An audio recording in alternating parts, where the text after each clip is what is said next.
So I feel very, a vintage throwback today. Wearing my mother's hat. Sorry, I keep messing this up. Mother's hat, mother's earrings, mother's skirt. Yes, for this, I guess, Flashback Friday. Anyway, so video number 4. So yesterday we talked about the 5 tenets of the Build Black Globally movement. And I started with the first one, which is build trust. The second one is build networks. The idea being that, so I didn't say yesterday, but all of the tenets deal with a specific economic type of challenge. So build trust is about information asymmetry. And shout out my economist in the room. If you know, you know. But if you don't know, I'm here to obviously explain. Information asymmetry basically says that an imbalance of information or a lack of information on any party's side creates a inefficiency in the market.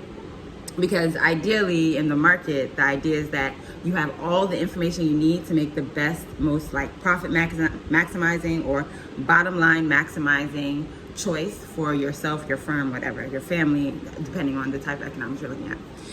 So here, if I'm talking about essentially cooperative economics or just like how we build community together, then building trust is about information asymmetry, because we have to make sure we all have the same information about each other, that we believe that information to be useful and valuable, and we can leverage that information to build wealth for ourselves, for our families, for our communities, for our people, et cetera, et cetera.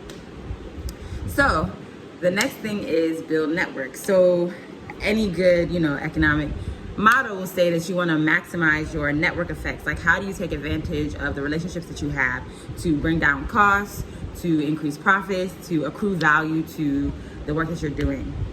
And I feel like the networks amongst Black people, especially globally Black people, are very fractured for reasons we all know, in terms of narratives about Blackness, this idea that we don't know anything, that there's only poverty where Black people are. So the idea of investing in or galvanizing products from or sourcing from the continent or Black communities is looked down upon, because there's this idea that the things that we produce are in effect not of high quality, which again, not true.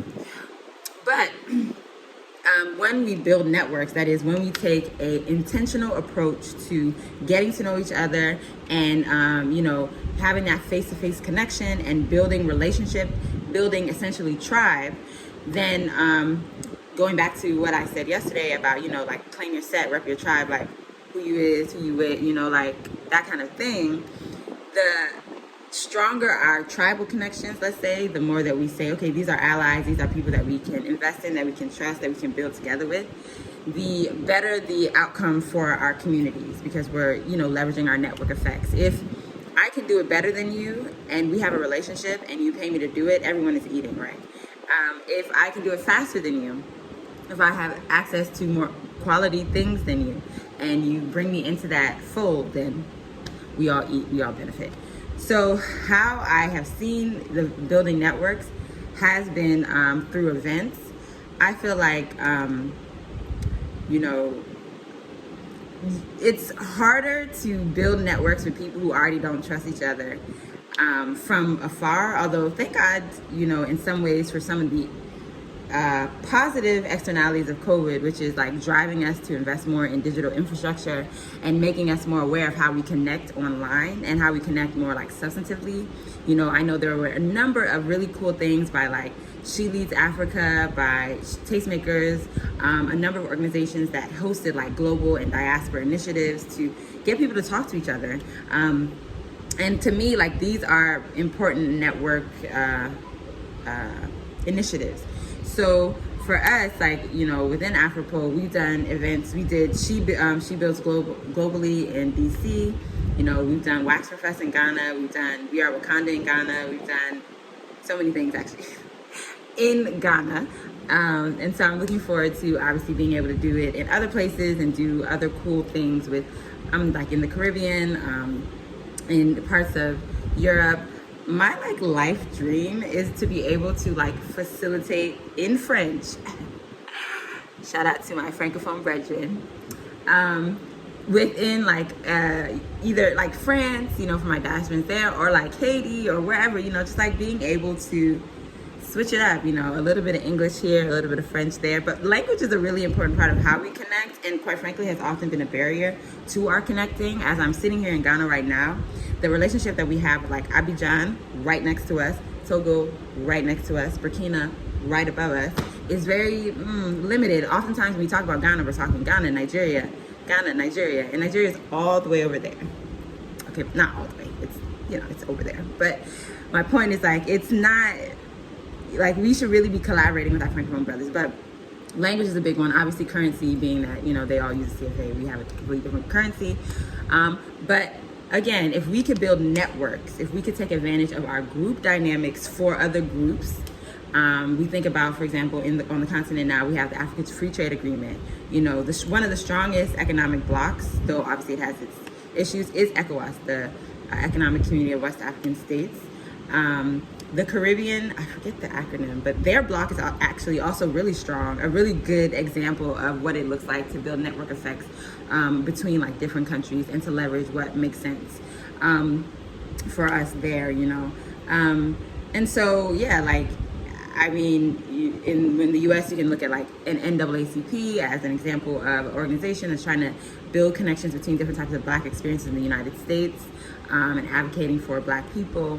You know, so we know the power of network effects. We have seen how important that is for advocacy. We've seen how important that is for investments. We've seen how important that is for just collective consciousness, right? Like building what we believe about each other, like being in sororities, being in Black fraternities. Like a lot of that was about elevating consciousness, elevating what we think about each other, what we think we can produce, things like that.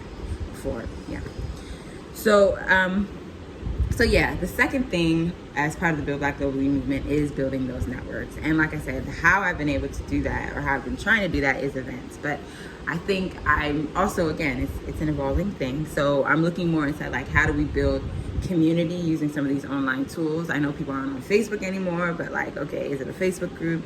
Is it a listserv? And if it's a listserv, is it just gonna be a bunch of spam? You know, like really wanting a network structure that's not a repeat structure. Is it like just having events that coalesce other networks? Like, you know, we don't need to be our own specific separate network. You know, like what does that look like, and how can that be reified in something tangible, like something that people can touch and hold and feel, etc. So yeah, I mean, I would love to, again, as always, hear your thoughts on building networks. Have you been part of any particular network that you found very effective for galvanizing community amongst Black people, amongst African people, Afro-diasporan people, ADOS people? And yes, I will do a video on all those different categorizations, because I try as much as possible to respect all of the different categorizations, because like I said, there's value in our difference, and so I want to honor that. But yeah, that's the second thing, building networks. I'm just excited. It's Friday and Monday's an election day here, but there's like no drama. So yeah, it's gonna be great. I'm excited. The future is